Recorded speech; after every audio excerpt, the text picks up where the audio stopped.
अच्छा जी। वो I think मेरी स्क्रीन शेयर होना खत्म हो गई है। सॉरी बच्चों, एक मिनट।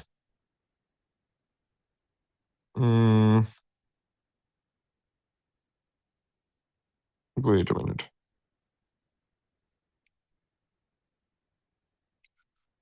अच्छा जी, आई होप मेरी स्क्रीन भी सबको नजर आ रही है अब। थम्स अप जरा प्लीज कर दें मुझे बताने के लिए। गुड।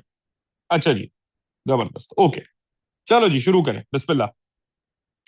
um, सो हम जी आज शुरू करेंगे इंटरनेशनल एस्पेक्ट्स का, जो हमारा लास्ट टॉपिक है A2 का। इंशाल्लाह वो शुरू करते हैं। इंटरनेशनल एस्पेक्ट्स पे जिस तरह मैंने अभी क्लास के शुरू में बताया, हम कोई 3 से 4 चीजें मेरे मेजर पढ़ेंगे। सबसे पहले हम देखेंगे बैलेंस ऑफ पेमेंट क्या होता है। ये मैंने आपको एएस के अंदर भी कराया था वैसे तो थोड़ा सा, लेकिन हमारा एएस के अंदर फोकस करंट अकाउंट पे था, बिकॉज एएस के अंदर करंट अकाउंट के ऊपर क्वेश्चंस आते हैं। बट A2 के अंदर बाकी अकाउंट्स के बारे में भी पता होना चाहिए। Similarly balance of payment deficit को ठीक करने के तरीके क्या हैं, करंट अकाउंट डेफिसिट को ठीक करने के 2 तरीके जो हैं वो भी करेंगे इंशाल्लाह। तो ये balance of payment current account से रिलेटेड पहली चीज होगी। दूसरी चीज इस टॉपिक में हम एक्सचेंज रेट्स के बारे में पढ़ेंगे। एक्सचेंज रेट्स थैंकफुली मैंने पूरा का पूरा एएस में कर दिया था, जबकि उस वक्त भी मैंने आपको A1 के अंदर बताया था कि एएस के करिकुलम के अंदर फ्लोटिंग एक्सचेंज रेट आता है और A2 के अंदर फिक्स्ड एक्सचेंज रेट आता है, लेकिन करा मैंने दोनों दिए थे। ठीक है, जिनको भूल गए तो फिक्स्ड एक्सचेंज रेट में ऑब्वियसली ओवर मतलब एज इन स्किम थ्रू करूंगा ये। ठीक है, ये जो फिक्स्ड एक्सचेंज रेट का कॉन्सेप्ट है इंशाल्लाह ये करेंगे। ठीक है, स्किम थ्रू में सारी चीजें करा दूंगा। ठीक है, फिर हम आखिरी चीज करेंगे ग्लोबलाइजेशन। ग्लोबलाइजेशन क्या होती है, उसके प्रोज एंड कॉन्स क्या हैं, और ग्लोबलाइजेशन का जो सॉर्ट ऑफ एंटी ग्लोबलाइजेशन होता है वो होते हैं ट्रेड ब्लॉक्स। ठीक है, जब कंट्रीज एक दूसरे के साथ ट्रेड ब्लॉक्स बना देती हैं और मतलब एक दूसरे के साथ वो प्रेफरेंशियल अग्रीमेंट करती हैं। ठीक है, तो ये भी इंशाल्लाह हम करते हैं ग्लोबलाइजेशन का। फिर मैंने एक ऐसे लिखा हुआ है यहाँ पे, ये पॉइंट्स में मैंने लिखा हुआ है। पॉइंट्स आपने अपने अपने आंसर के अंदर पॉइंट्स नहीं लिखने, और मैंने लिखा हुआ नेवर राइट इन पॉइंट्स और इन बुलेट पॉइंट्स। ठीक है, लेकिन एक ग्लोबलाइजेशन का ऐसे था जी, on of economic growth in high income countries. Globalization कैसे economic growth in high income countries और लिविंग स्टैंडर्ड्स को बेहतर कर सकती है। तो एक बड़ा डिटेल से मैंने ऐसे करवाया है। बस हाँ, आपने हेडिंग्स नहीं देनी, पॉइंट्स में नहीं देनी, ये सिर्फ आपके क्लैरिटी के लिए मैंने यहाँ पे हेडिंग्स दी हुई है। ठीक है, सो ये इंशाल्लाह करेंगे, और ऑब्वियसली फिर हम ये ट्रेड ब्लॉक्स के पॉजिटिव और नेगेटिव इफेक्ट्स करेंगे इंशाल्लाह। ठीक है, तो मेरी कोशिश है इंशाल्लाह आज की क्लास में आपको बैलेंस ऑफ पेमेंट से रिलेटेड सारी चीजें करवा दो। ठीक है, लेट मी सी कोई बचा है।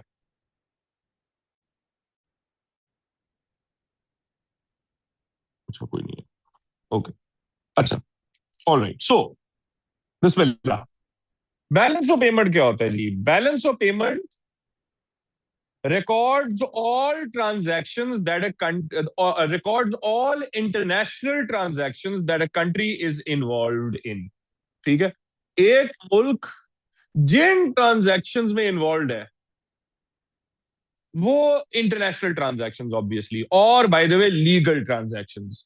तो ऑब्वियसली इसमें वो इलीगल ट्रांजैक्शन स्मगलिंग वगैरह नहीं आएगी। ठीक है, सो एक कंट्री दूसरे मुल्कों के साथ जिन जिन ट्रांजैक्शंस में इन्वॉल्व है, इनफ्लो हो रहा है मनी का या आउटफ्लो हो रहा है मनी का, वो सारी चीजें बैलेंस ऑफ पेमेंट में आती हैं। ठीक है, और बैलेंस ऑफ पेमेंट में जिस तरह मैंने कहा, इनफ्लो ऑफ मनी को क्रेडिट आइटम कहते हैं।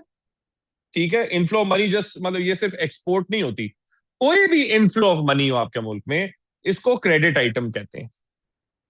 ठीक है, और आउटफ्लो ऑफ मनी को हम डेबिट आइटम कहते हैं। ये एमसीक्यूज के लिए इंपॉर्टेंट है, एएस और A2 दोनों करिकुलम के लिए। सो क्रेडिट आइटम का मतलब है वो सारी चीजें, वो सारा पैसा जो पाकिस्तान के अंदर आ रहा है वो क्रेडिट हो जाएगा।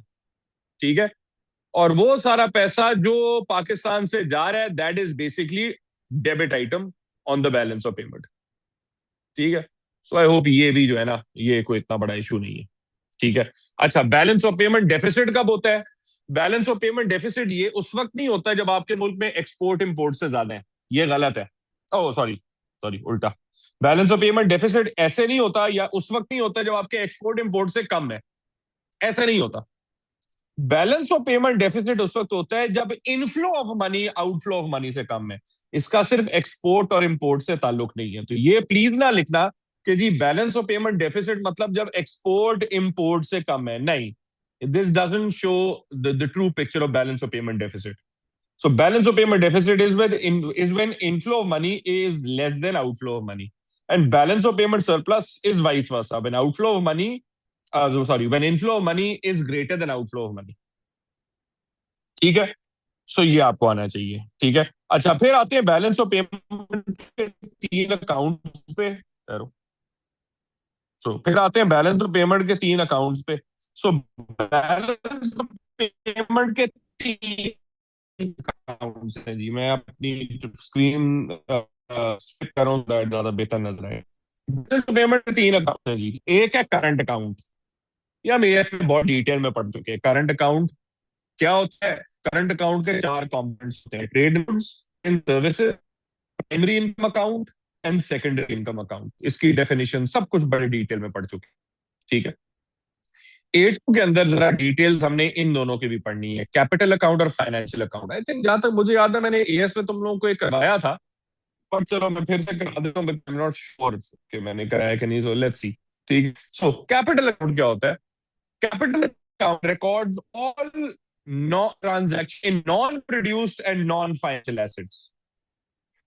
Any transaction, any international transactions involving produced and non-financial assets, ये कैपिटल अकाउंट में आती है। ठीक है। अब मसलन अगर किसी बाहर की फर्म ने किसी ने जमीन खरीदनी है एक फैक्ट्री बनाने के लिए, तो लैंड ना तो प्रोड्यूस्ड है ना फाइनेंशियल है, तो फिर ये ट्रांजैक्शन पाकिस्तान के कैपिटल अकाउंट में क्रेडिट आइटम के तौर पे आएगी।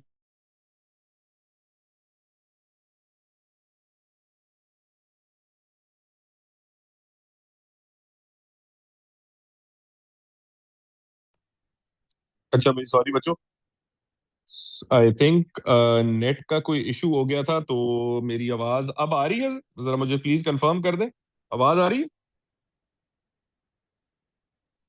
ओके। मैं जरा नेट दोबारा चेंज कर रहा हूँ यार, एक मिनट ठहरो। अपने फोन से कनेक्ट कर रहा हूँ, just give me a minute.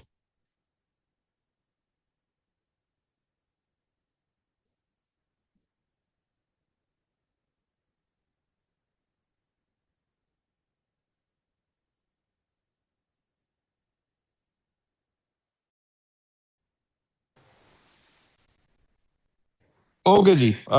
सो मैंने जरा कनेक्शन चेंज की है। आई होप मेरी आवाज आ रही है जी सबको। यस। और आई होप स्क्रीन भी नजर आ रही है। बाय द वे, मैंने स्क्रीन भी शेयर कर दी है, थम्स अप कर दें। Okay good. एनीवे, दोबारा। सो कैपिटल अकाउंट में मैं एग्जांपल दे रहा था, पता नहीं आपने एग्जांपल सुनी है कि नहीं। लैंड की मैं एग्जांपल दे रहा था कि कोई बायर का बंदा अगर पाकिस्तान में जमीन खरीदता है एक फैक्ट्री बनाने के लिए, तो पाकिस्तान में वो क्योंकि लैंड ना तो प्रोड्यूस्ड एसेट है ना फाइनेंशियल एसेट है, तो this will be part of Pakistan capital account का इनफ्लो या क्रेडिट आइटम। ठीक है।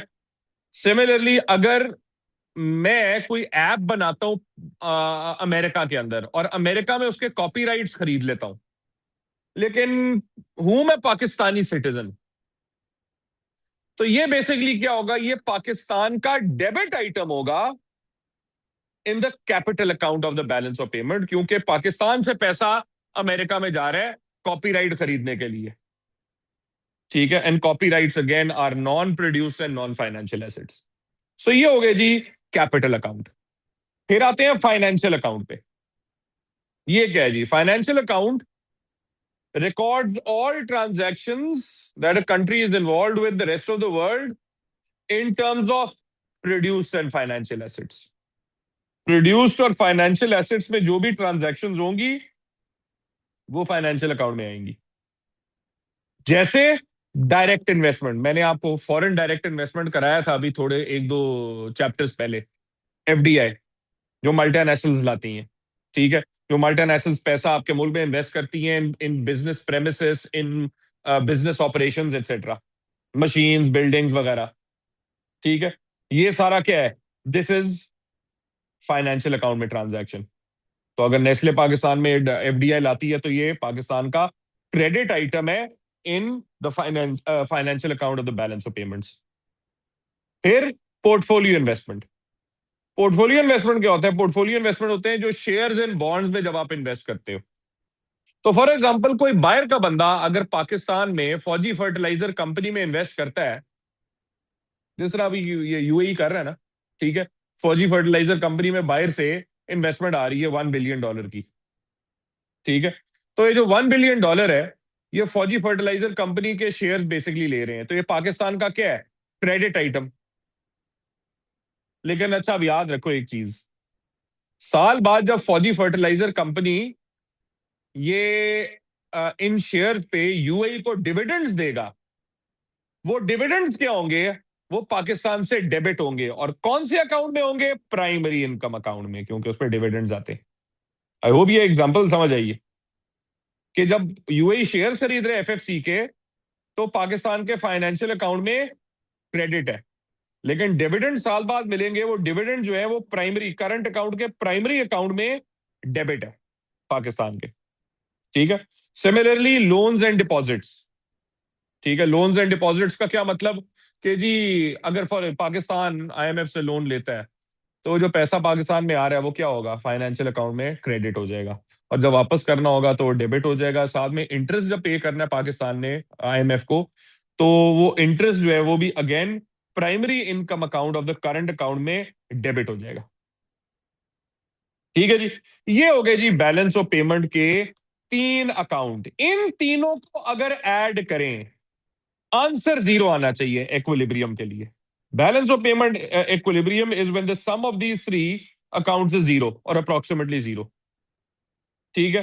क्योंकि एक का सरप्लस दूसरे के डेफिसिट से कैंसिल आउट होएगा, ठीक है। लेकिन ज्यादातर कंट्रीज दुनिया में बैलेंस ऑफ पेमेंट इक्विलिब्रियम पे नहीं होती, या तो सरप्लस में होती है, डेफिसिट में होती है, ठीक है। क्यों? क्योंकि वो एक चौथा अकाउंट भी बना देते हैं, उसको वो कहते हैं एरर्स एंड ओमिशंस का अकाउंट। तो फॉर एग्जांपल अगर कंट्री ए है जी, जो बैलेंस ऑफ पेमेंट डेफिसिट है उसका $300 मिलियन का, तो उसको बैलेंस आउट करने के लिए और इक्विलिब्रियम निकालने के लिए वो क्या कर लेंगे? वो 300 मिलियन को एरर्स एंड ओमिशंस में बेसिकली ऐड कर देंगे, मतलब उसका एक सेपरेट खाना बना लेंगे, ठीक है। The same goes with country B के बैलेंस ऑफ पेमेंट के जी, कंट्री बी का 400 मिलियन का सरप्लस है, तो वो भी एरर्स एंड ओमिशंस में 400 मिलियन को शो कर देंगे, ठीक है, एज अ सरप्लस, ताकि ये बैलेंस आउट हो जाए, ठीक है। तो ये हो गए जी बैलेंस ऑफ पेमेंट और बैलेंस ऑफ पेमेंट इक्विलिब्रियम क्या होता है। Before I move forward, any questions या समझ आई है? समझ आई है तो प्लीज थम्स अप कर दें।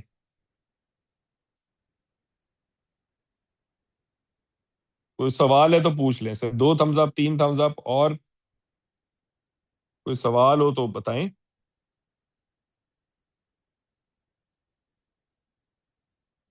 ओके, ठीक है, खामोशी है या थम्स अप है, तो मुझे उम्मीद है समझ आ गई है, ठीक है। Because I, this is something जो हमने किया भी हुआ है बाय द वे बच्चों, अगर आपको याद हो।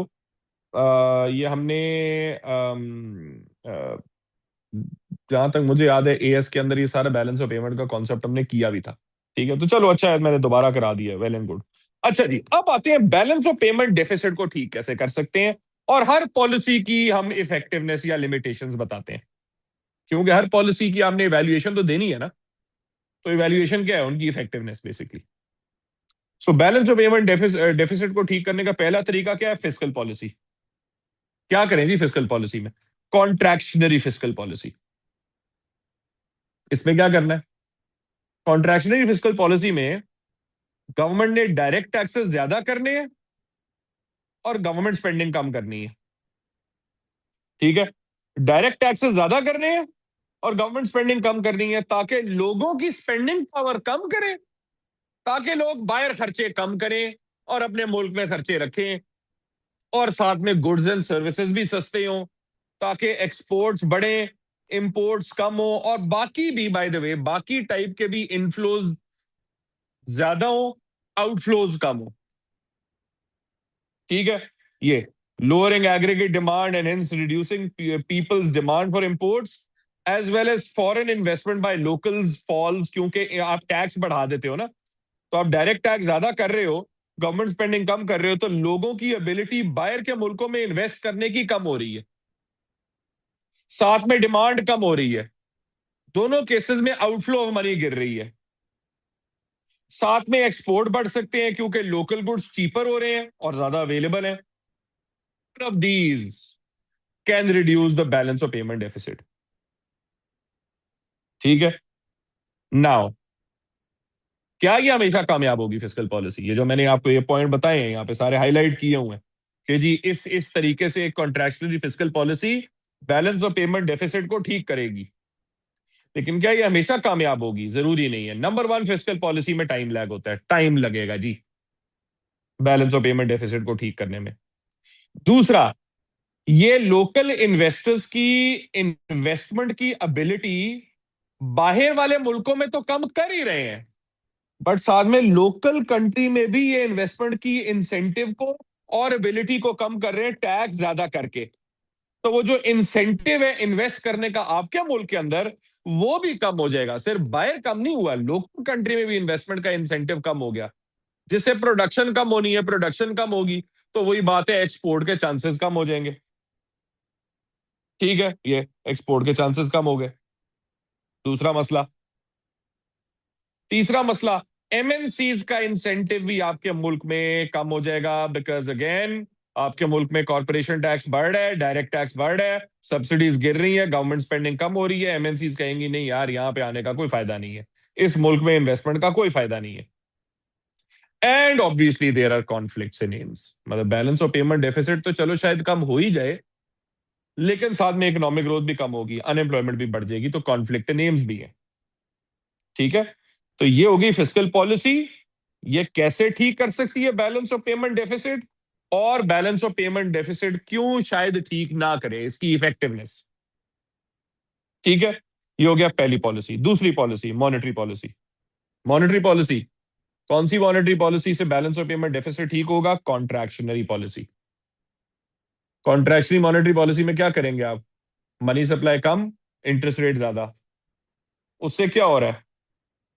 बाहर वाले लोग आपके मुल्क में इन्वेस्टमेंट कम करना चाहेंगे. एक तो खैर आपके लोगों की बोरोइंग की एबिलिटी लो हो रही है. ठीक है. तो जब लोग बोरो कम करेंगे तो बाहर के मुल्कों में इन्वेस्टमेंट कम करेंगे. ठीक है. साथ में फॉरेन गुड्स कम खरीदेंगे, क्योंकि अगेन बोरो नहीं कर पा रहे. क्यों नहीं बोरो कर पा रहे? क्योंकि इंटरेस्ट रेट बढ़ रहे हैं. तो इसका मतलब इन्वेस्टमेंट अब्रॉड भी कम हो रही है, फॉरेन गुड्स पे स्पेंडिंग भी कम हो रही है, बिकॉज बोरोइंग कम हो गई. ठीक है. साथ में ये है कि इंटरेस्ट, ये मैंने एक्चुअली साथ में ऐड किया हुआ है, इंटरेस्ट रेट बढ़ेंगे, फॉरेनर्स आपके मुल्क में सेविंग या बॉन्ड्स में सेविंग ज्यादा करेंगे, उससे भी बैलेंस ऑफ पेमेंट बेहतर होगा. बाहर से लोग आपके बैंक्स में या आपके बॉन्ड्स में इन्वेस्टमेंट या सेविंग करेंगे, उससे आपके मुल्क में इनफ्लो मनी हो जाएगा, उससे भी बैलेंस ऑफ पेमेंट डेफिसिट कम हो सकता है. ठीक है. तो इन दोनों का ताल्लुक, दोनों पॉइंट्स का ताल्लुक इंटरेस्ट रेट से है.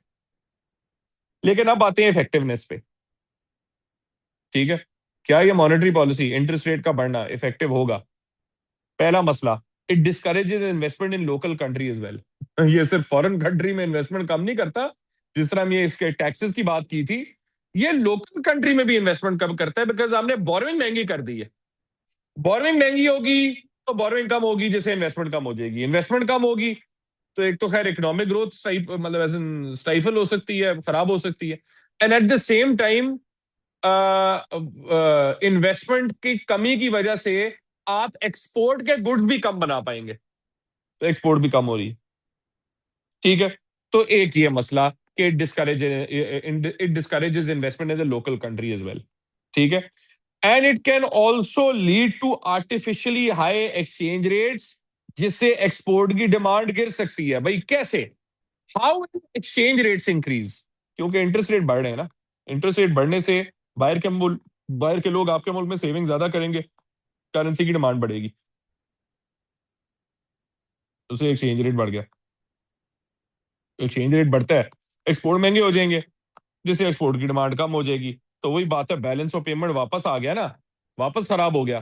थोड़ी देर के लिए अगर बैलेंस ऑफ पेमेंट बेहतर हुआ था तो वो वापस खराब हो गया, क्योंकि एक्सपोर्ट आपने कम कर दी है, बिकॉज इंटरेस्ट रेट से एक्सचेंज रेट महंगा हो गया। साथ में कॉन्फ्लिक्ट नेम्स तो है ही, वो तो खैर ऑब्वियसली डिमांड साइड पॉलिसीज में है। सो मॉनेटरी पॉलिसी से भी हमने देख लिया कि बैलेंस ऑफ पेमेंट डेफिसिट कैसे ठीक हो सकते हैं, लेकिन उसके मसाइल के हैं।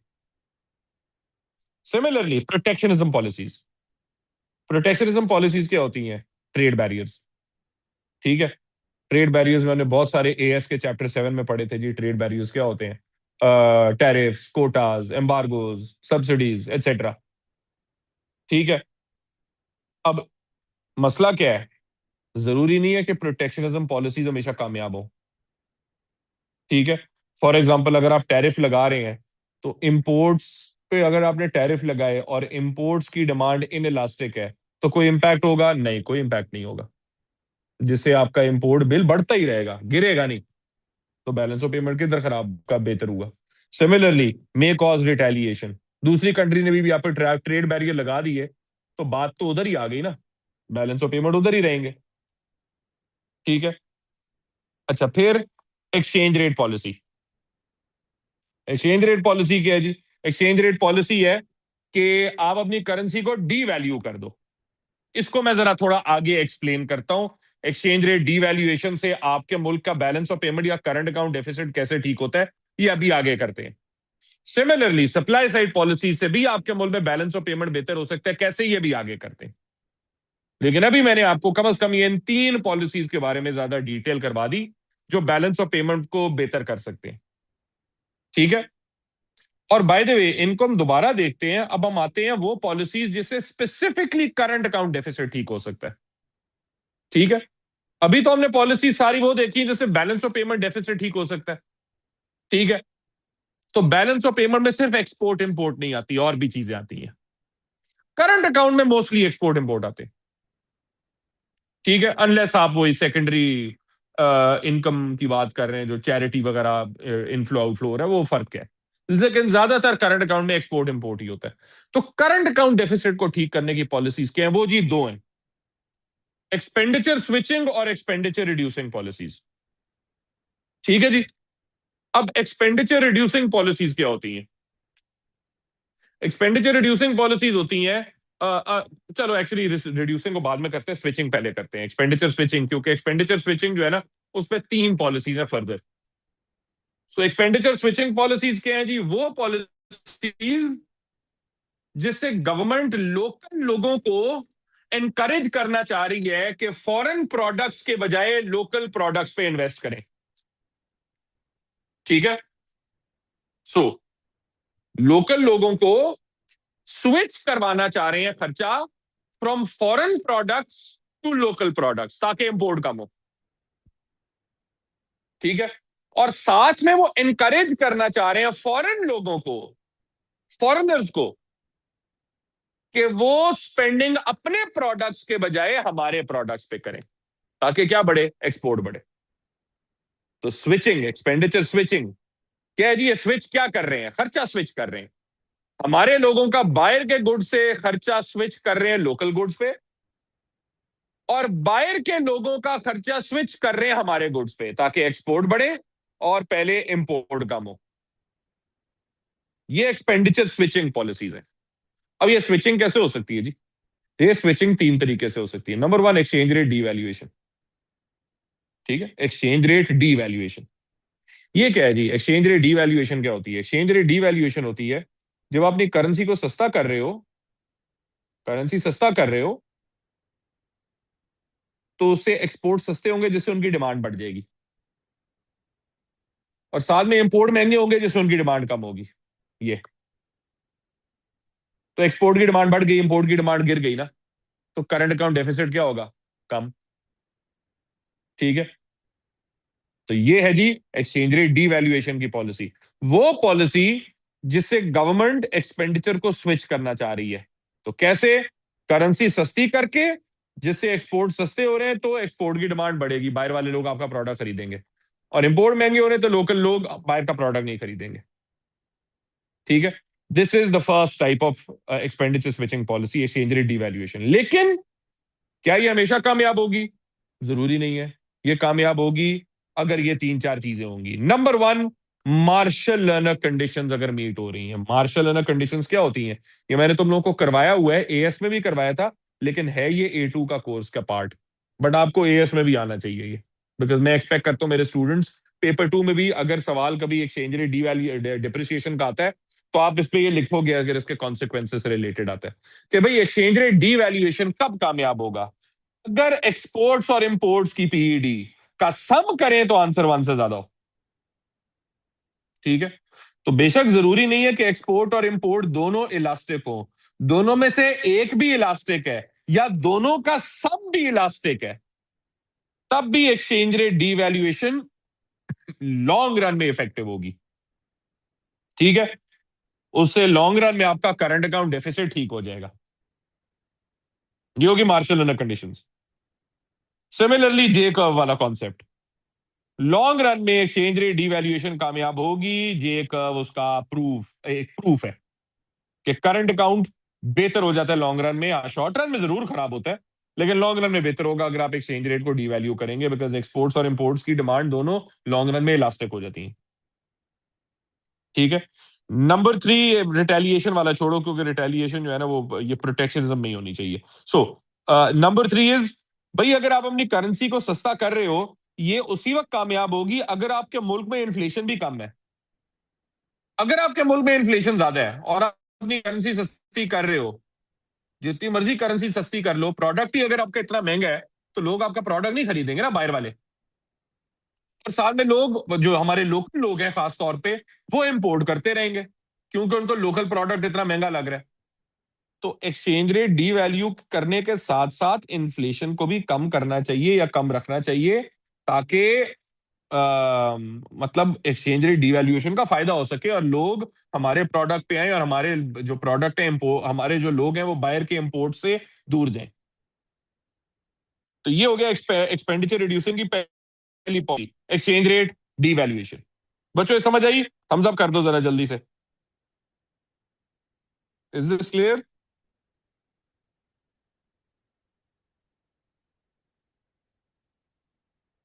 ठीक है, दो बच्चे, बाकी बच्चे लगता है सो रहे हैं।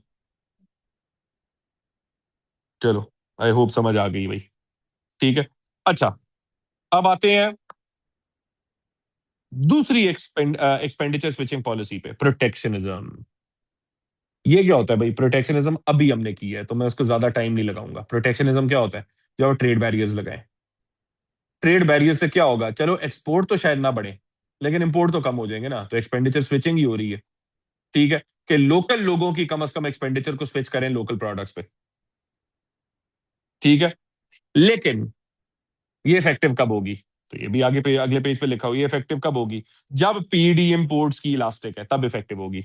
दूसरा, रिटेलिएशन नहीं हो रही। रिटेलिएशन होगी तो ट्रेड बैरियर्स यूजलेस होंगे, प्रोटेक्शनिज्म फारिग हो जाएगी। ठीक है, तीसरा, जब लोकल सप्लाई इस काबिल है कि अगर इंपोर्ट्स हमने कम कर दिए हैं थ्रू ट्रेड बैरियर्स, तो लोकल फर्म्स जो हैं वो उस इंपोर्ट्स की कमी को पूरा कर पाए, in in terms of both quantity as well as quality. अगर लोकल सप्लायर्स इस काबिल नहीं है, तो लोग फिर भी इंपोर्ट करते रहेंगे ना। आप जितने मर्जी ट्रेड बैरियर्स लगा दें, फिर भी लोग इंपोर्ट करते रहेंगे। ठीक है, वो फिर मे बी थोड़ी सी स्मगलिंग होना शुरू हो जाए उससे, राइट? तो प्रोटेक्शनिज्म कामयाब उसी वक्त होगी अगर लोकल लोकल सप्लाई इस काबिल है। सो ये 3 पॉइंट काफी है, मैंने 5 लिखे हुए, 3 हर पॉलिसी से 3 3 पॉइंट्स रिलेटेड काफी हैं। ठीक है, और तीसरा तरीका एक्सपेंडिचर स्विचिंग करने का, वो है सप्लाई साइड पॉलिसी। भाई कैसे supply side policy? Supply side policy से प्रोडक्ट सस्ते हो जाएंगे और क्वालिटी बेहतर हो जाएगी। जैसे एजुकेशन और ट्रेनिंग से प्रोडक्टिविटी बेहतर होगी, वर्कर्स बेहतर होंगे, क्वालिटी बेहतर, एवरेज कॉस्ट कम। इंफ्रास्ट्रक्चर बेहतर प्रोवाइड करेंगे, ट्रांसपोर्ट एंड कम्युनिकेशन बेहतर होगी, एनर्जी बेहतर होगी, एक्सपोर्ट बेहतर हो सकता है। ठीक है, इसी तरह सब्सिडी से कॉस्ट ऑफ प्रोडक्शन गिरेगी, प्रोडक्ट भी सस्ता है, शायद सब्सिडी से आप टेक्नोलॉजी को भी एडवांस करें तो क्वालिटी भी बेहतर हो सकती है। प्राइवेटाइजेशन, उससे एफिशिएंसी बेहतर हो सकती है, क्वालिटी ज्यादा, कॉस्ट कम।